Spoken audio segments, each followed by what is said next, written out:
Today's rhythm exercises focus on the simple time signature 3/4. This is part 8 of 12.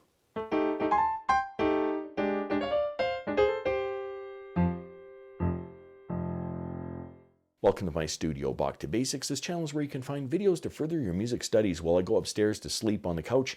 Let's read some rhythms.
If you found this video helpful, click like or subscribe, or visit my Patreon page linked in the description below for early access to videos like these and, well, whatever else I'm doing over there. Thanks for watching. I'm just a music teacher having fun. Catch you on the next one.